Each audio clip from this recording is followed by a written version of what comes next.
आज हम सब यहाँ ब्लॉक न्यूज के नेतृत्व में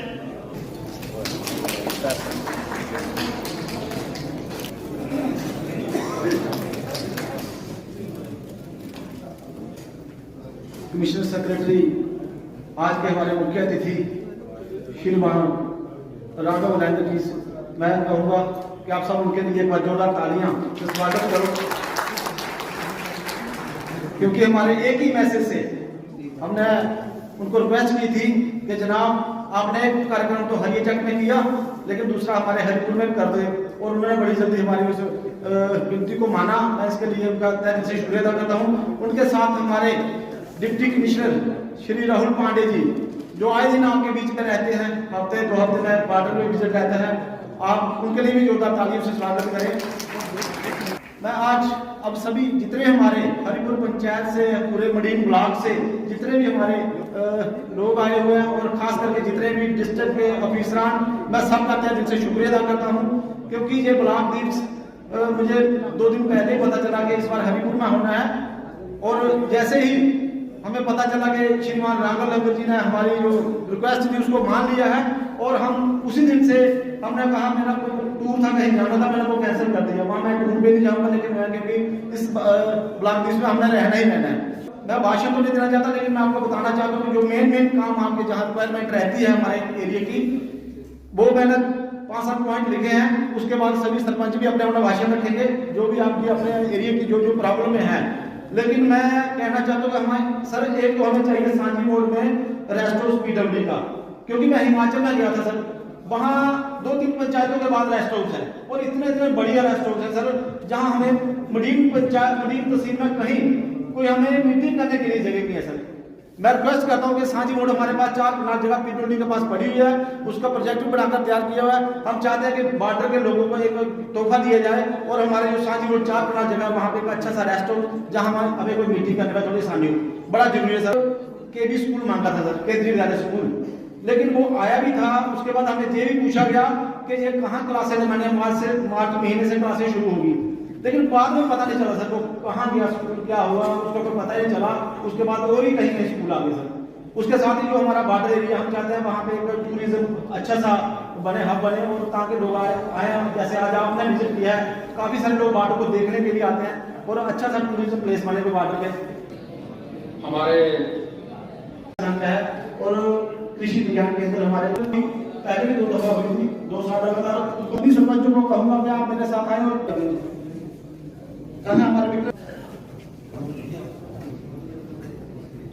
हमें कोई ज्यादा बड़े मसले नहीं रहते हैं, छोटे छोटे मसले होते हैं जो हम डिप्टी कमिश्नर साहब के नॉलेज में लाते हैं और वो पूरे हो जाते हैं। मेरे 2-3 कॉमन इशू हैं, अपनी साहब ने आपको बता दिए, जो ब्लॉक के हैं, हमारे रवि जी ने भी बता दिए। मेरे 2-3 इश्यूज हैं सर। एक तो सबसे बड़ा इशू ये है कि पिछले 4-5 साल से आप भी काफी बार वहां विजिट करके आए हैं। उस दरिया के किनारे जो जमीन बर्बाद हो रही है, लगभग 1100-1200 कनाल के जमीन जो है वो हर साल तबाह हो जाती है। उसका प्रोजेक्ट जो है वो फ्लड कंट्रोल डिपार्टमेंट ने लगभग 400 करोड़ 11 लाख का एक प्रोजेक्ट रिपोर्ट बना के सबमिट कर दी है। अगर जनाब उसके लिए कोई पैसा हमें सेक्शन करके दे दे, ताकि हम आने वाले समय में थोड़ा बहुत लोगों को बचा सके, क्योंकि उसकी हालत इतनी गंभीर हो चुकी है कि इस बार तो डिप्टी कमिश्नर साहब ने और फ्लड कंट्रोल डिपार्टमेंट ने और हम लोगों ने मिलजुल के उसका कुछ ना कुछ कर लिया है, लोगों को टेम्परेरी कोई हल करके दे दिया है। लेकिन परमानेंट सोल्यूशन जो है वो आपके हाथ में है। अगर थोड़ा बहुत पैसा वहां मिल जाए तो काफी सारी पंचायतें जो है, एरिया जो है वो बचाए जा सकते हैं। दूसरा सर ये था कि जब आप डिपकाउंट थे तो आप आए थे, आपके समक्ष मैंने एक समस्या रखी थी, छोटी सी थी आपके लिए। एक 11 kV की वायर जो लगी हुई है वो काफी पुरानी लगी हुई है, 1985 मेरे जन्म से भी पहले की लगी हुई है। तो मैंने कहा था कि अगर उसकी शिफ्टिंग हो जाए तो बरसात के दिनों में और गर्मियों के दिनों में काफी सारी लोगों को बिजली की समस्या से निजात मिल सकती है। तो उसके लिए अगर आप कुछ थोड़ा रखें उसको प्लान में, तो मुझे लगता है कि बिजली डिपार्टमेंट के लिए भी अच्छा रहेगा और हम सब के लिए अच्छा रहेगा। एक सर बड़ी सारी इस वक्त जो प्रॉब्लम आ रही है बिजली के बिलों की, सरकार जब बिजली के बिल के लिए कोई पॉलिसी तो सरकार ने ड्राफ्ट की है, वो सिर्फ शहरी लोगों को देख के ड्राफ्ट की है सर। गांव में कुछ ऐसे लोग भी हैं जिनके पास एक कमरा है और एक बल्ब उनके अंदर लगा हुआ है, उसका बिल भी 700 रुपया आता है। जिसका बड़ा मकान है उसका बिल भी 700 रुपया आता है। तो आपसे गुजारिश है कि जो गरीब लोग तबके के लोग हैं इस बॉर्डर एरिया पे मैक्सिमम लोग जो है वो एग्रीकल्चरल इनकम पे डिपेंड है, और किसानों की पिछले 2 साल में जो हालत हुई है तो हर इंसान जानता है कि इस एरिया में किसानों की हालत कितनी अच्छी है और कितनी बुरी है। तो आपसे एक रिक्वेस्ट है कि जो बिजली के बिल बन रहे हैं उन बिजली के बिलों में कुछ लोगों की फिजिकल और इकोनॉमिकल कंडीशन देख के उनको बिजली के बिल दिए जाए, ताकि उन लोगों को इतना जो उनके ऊपर बोझ पड़ रहा है वो ना पड़े, क्योंकि बड़े सारी ऐसी विडो औरतें हैं, बड़े सारे ऐसे हैंडीकैप लोग हैं जिनके मकान तो बेचारों के पास 1-1, 2-2 कमरा है, लेकिन उनका बिजली का बिल भी जो है वो तकरीबन जो पीछे से आया है बढ़ के कि 18% बिल बढ़ा दिया जाए, वो सबके लिए एक जैसा नहीं होना चाहिए। जो लोग दे सकते हैं उनके लिए होना चाहिए, जो लोग बेचारे देने के काबिल नहीं है उनके ऊपर ये बोझ जो है वो नहीं डालना चाहिए। तो इसके लिए भी आपको एक आपसे निवेदन है कि बिजली के बिलों के ऊपर थोड़ा सा सरकार को ऊपर जानकारी दी जाए कि जो रूरल एरिया में लोग रह रहे हैं उनकी अभी इतनी इकोनॉमिकल कंडीशन इतनी बेहतर नहीं है कि वो 800 रुपया महीने का आपको किराया दे सके। तो इसके लिए भी आपसे निवेदन है कि आप इसके बारे में सोचें। अब आगे आपसे गुजारिश है कि आगे की दिक्कत यह है कि ठेकेदार बेचारा 1 करोड़ का काम कर चुका है, उसको 25 लाख रुपया मेरे ख्याल में रिलीज ठीक है। हम बाकी चीजों में ना समय व्यक्त करें, आपकी समस्या की चढ़वाल पंचायत के अंदर सर एक रोड था, और जब एक्सिस पीडब्ल्यूडी के डिपार्टमेंट ने जब ये काम शुरू किया तो ये 2 फेज में काम था। मतलब पहले इनको आरबीएन फर्स्ट फेज था वो करना था, उसके बाद ब्लैक टॉपिंग करनी थी।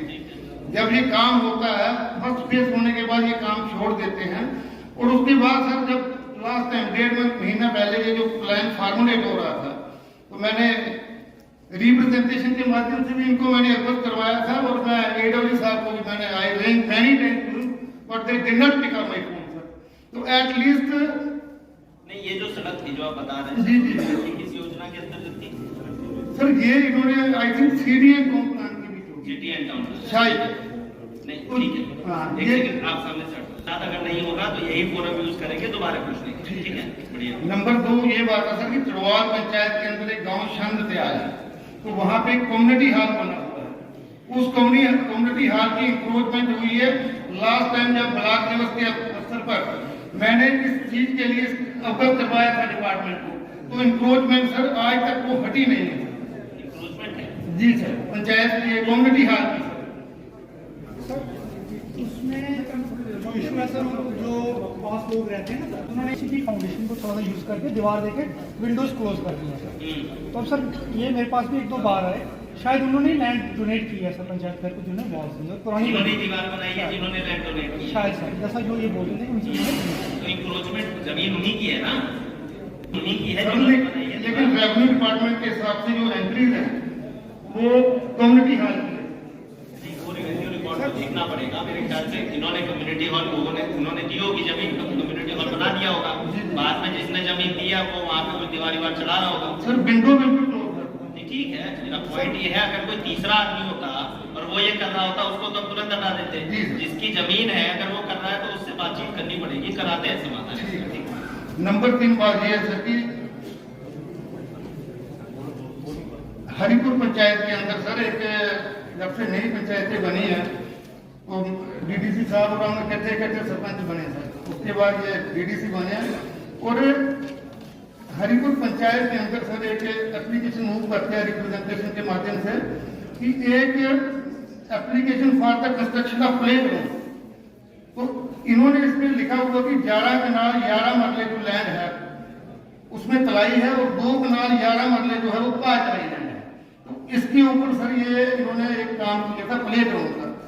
बात यह है कि सर ये जो 9 कनाल और 9 कनाल तलाई है ये बेसिकली कॉमन लैंड आती है, इसको मुफीदी हम बोलते हैं। इट इज नॉन ट्रांसफरेबल, किसी पर्सन के ऊपर ट्रांसफर नहीं हो सकती, ट्रस्ट और सोसाइटी के ऊपर भी नहीं हो सकती, और किसी किस्म की भी इंक्रोचमेंट हो तो ये इंक्रोचमेंट हुई ये मान्य नहीं होगी सर। और ये सुप्रीम कोर्ट की भी गाइडलाइन है कि जो वाटर बॉडीज है, वाटर बॉडीज के ऊपर किसी किस्म की इंक्रोचमेंट जो है ये नहीं होनी चाहिए, और डिस्ट्रिक्ट एडमिनिस्ट्रेशन की भी जिम्मेवारी होती है कि ऐसी इंक्रोचमेंट जो है खत्म होनी चाहिए।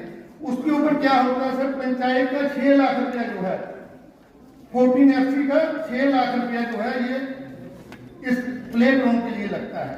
अब पिछले दिनों डीडीसी हमारे मेंबर करण साहब क्या करते हैं, अपने लेटर हेड से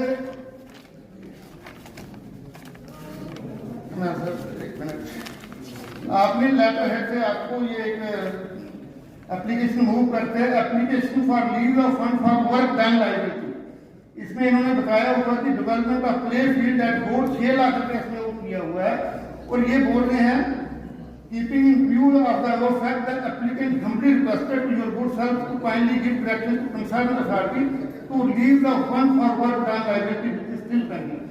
पहली बात तो यह है ये जो काम जो है इसकी अथॉरिटी ग्राम पंचायत सेक्रेटरी के पास होती है, इनको किसी भी डीडीसी मेंबर को या किसी पीडीसी को ये फंड रिलीज के लिए किसी को डायरेक्शन के लिए बात नहीं कर सकते कि ये फंड जो है हमारा रिलीज होना चाहिए। नंबर 2 ये है कि ये सर ये बेसिकली एक तालाब है, तालाब की जो नेचर है चेंज नहीं होनी चाहिए, जो एक्चुअल नेचर है वही रहनी चाहिए। इसके ऊपर किसी किस्म की इंक्रोचमेंट हुआ हम इसका पूरा विरोध करेंगे, और ये सुप्रीम कोर्ट की भी गाइडलाइन है सर। ये तीनों बातें जो है काइंडली इसमें ध्यान दीजिए। और कुछ ऑफिसर पॉइंट ये है कि बीआरआई मेंबर भी उसी ग्राम पंचायत या उसी एरिया से आते हैं। आप जैसा कह रहे हैं अगर वो वाटर बॉडी और पंचायत नहीं चाहती है वहाँ पे काम हो तो वो काम नहीं होगा। जैसा आप अभी बता रहे हैं वो चीज वही चीज मुझे आपने आज संज्ञान में लाया है, मुझे बता दीजिएगा, हम चेक करा लेंगे। सर ये काम कंप्लीट हो चुका है, इन्होंने प्ले ग्राउंड बना दिया 10 कनाल। ये काम हुआ था तो पंचायत ने आपत्ति नहीं की थी। सर ये पंचायत हमें हमारे भी नोटिस में रवि शर्मा जी बता सकते हैं अभी अच्छे तरीके से। नहीं, तो मेरा पॉइंट ये है कि जिस पंचायत में काम हो रहा है वहाँ के सदस्य, वहाँ की पंचायत, वहाँ की ग्राम सभा, वहाँ के लोगों की जानकारी में अगर काम हुआ है तो फिर उनको देखना पड़ेगा ना, उनकी सहमति से काम हुआ होगा। अब आप दूसरी पंचायत से अगर ये विषय उठा रहे हैं, जिस पंचायत के जो लोग हैं पहले उनका पक्ष सुनना होगा, उसके बाद ही उनको बिल्कुल सर सुनिए। लेकिन ये भी चीज ध्यान में रखनी है कि ये बॉर्डर पार्टी है और डिस्ट्रिक्ट एडमिनिस्ट्रेशन की ये जिम्मेवारी बनती है कि हम सबको अवेयर करना कि बॉर्डर पार्टी से इंक्लूड ना हो। इसीलिए कहा आपने तथ्य रखे हैं जी सर, वो हमको पहले चेक कराने पड़ेंगे, उसके पश्चात ही मैं उस पर टिप्पणी कर सकता हूँ। बिल्कुल। और जिस पंचायत के बारे में बात कर रहे हैं आप उस पंचायत से अलग दूसरी पंचायत को प्रतिनिधित्व कर रहे हैं, प्रतिनिधित्व। जी सर। तो इसलिए मैं चेक करा लूँ उसके पश्चात। Thank you sir. सबसे पहले समस्या मैंने आपके सामने रखी थी कि हम लोग जो हैं वो नए ब्लॉक के हैं, नई तहसील के हैं। हमारी तहसील नहीं, हमारी तहसील का नया गठन हुआ है, ब्लॉक हमारा नया है। और इसका जो ब्लॉक का स्वरूप है, एक तरफ आईबी है और दूसरी तरफ कंडी क्षेत्र है। दोनों अलग अलग, दोनों की जो नीड्स हैं वो अलग अलग थी। आपने इस इलाके को भलीभांति समझा। सेंटर प्लेस आता है सांजी मोड़ और मडीन।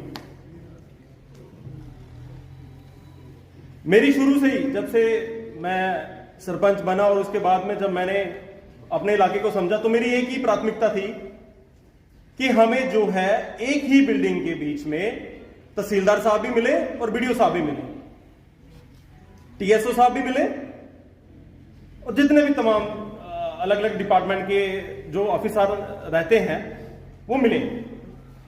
हुआ क्या कि एक बुजुर्ग महिला गांव चंदमा से आती है पेंशन का फॉर्म भरने। वो चंदमा एनएच से ऊपर है, वहां तक पहुंचते उसको 2 किलोमीटर नीचे आना पड़ता है। फिर एनएच से फिर वो चढ़वाल से दोबारा मेटाडोर पकड़ के सांजी मोड़ से पकड़ के मडीन से पकड़ के फिर वो अंदर मडीन तहसीलदार के पास जाती है। फिर वहां से उठती है, फिर जाती है 2 किलोमीटर पैदल ऊपरली साइड बीडीओ साहब के पास। तहसीलदार साहब के पास जो क्वार्टर है जहां वो बैठते हैं वो मेडिकल का क्वार्टर है। बीडीओ साहब जहां बैठते हैं वो पंचायत घर है मडीन का। तो मेरा साहब ये था, और मुझे लगता है आपने तब रिकमेंड भी करा था, पर जहां कल आप रिकमेंड करते थे आज वहां आप पास भी कर सकते हैं। तो मुझे ज्यादा कुछ भी नहीं चाहिए इस इलाके के लिए। मैं ये चाहता हूं कि आप ये घोषणा करके जाएं कि आने वाले समय में आप हमें इसके फंड जारी कर दें। जमीन अलॉट कर दी गई है, 9 कनाल समथिंग जमीन है, उसका स्केच कुछ बना के जैसे भी करके इतनी सी चीज दे दें, बाकी कोई कमी नहीं है मडीन में, सब कुछ ठीक है। छोटी मोटी चीजें हैं, सारे मिलके जुलके काम कर रहे हैं, आहिस्ता आहिस्ता सब कंप्लीट हो जाएंगे। देखो अज ब्लॉक दिवस सी बुधवार की तुझे पता है कि डीसी साहब अपनी टीम करने डिफरेंट ब्लॉक जाइए ब्लॉक दिवस करते लोगों की सुनते। तो अज इधर हरीपुर पंचायत मडीन ब्लॉक ब्लॉक दिवस के मौके उपर मी भी आने का सौभाग्य मिले तो लोगों के गल्लां सुनिया होंदियां। डीसी साहब तो उनकी टीम ने पूरा नोट भी किया जोड़े इशू सी बड़े इशूज़ रिजॉल्व भी होए, बड़े इशूज़ जेह्ड़े नमें भी जेह्ड़ियां डिमांड्स आईयां ते मैं समझना कि बड़ी अच्छी कोऑपरेशन करने पूरी डिस्ट्रिक्ट एडमिनिस्ट्रेशन ते लोगों के विच भी बड़ा अच्छा एक कोऑर्डिनेशन और कोऑपरेशन लभ्या। PRI मैंबर्स भी जेह्ड़े न क्योंकि इशूज़ तो चलते रहोगे, सैटिस्फाइड लगे भी। और मैं पूरा ये आस्ते क्रेडिट देना DC साहब की उनकी टीम की ते PRI मैंबर्स जेह्ड़े कन्ने कोऑर्डिनेशन करने चलिए काम करा देन। तुसें भी पता है कि गौरमेंट ने डेलीगेशन ऑफ फंड्स फंक्शनरीज की दी है। PRI मैंबर्स चाहे वो DDC साडी वो BDC होए या साडे सरपंच पंच साहिबान होए, उन्होंने फंड्स भी दिते देन ताकि वो आपू प्लैनिंग करिए, अपने वर्कस आइडेंटिफाई करिए, आपू इंप्लीमेंट करन, उन्हें ट्रांसपेरेंट तरीके करने ते वो मौके उपर वो आता है। और बॉर्डर एरियाज जाइए असें दिखा उधर भी इशूज़ जेह्ड़े न वो सुने लोगों के विच। अज बड़ा एक होर अच्छा जेह्ड़ा DC साहब ते इंतजामिया ने लेता सी 153 एकड़ ज़मीन जेह्ड़ा खेती हुआ रही है फेंस के पार, जीरो लाइन ते फेंस के बीच। वो भी मैं समझना बड़ा एक पॉजिटिव जी डेवलपमेंट है। ये त्रिया जेह्ड़ा साडा क्रॉपिंग सीजन है, अज सोइंग भी हुई वीट की ते काश्तकार भी बड़े ज़्यादा मोटिवेटिड न, और ज़्यादा काश्तकार भी अपनी अपनी ज़मीन की बाहन आस्ते अगे आ देन। मैं समझना बड़ा एक पॉजिटिव डेवलपमेंट है। और हमेशा ये साडी बॉर्डर बेल्ट है, कठुआ के लोगों ने हमेशा जेह्ड़ा एडमिनिस्ट्रेशन का गौरमेंट का साथ दिता है, अगे भी पूरा वो शाना बशाना साथ देंगे।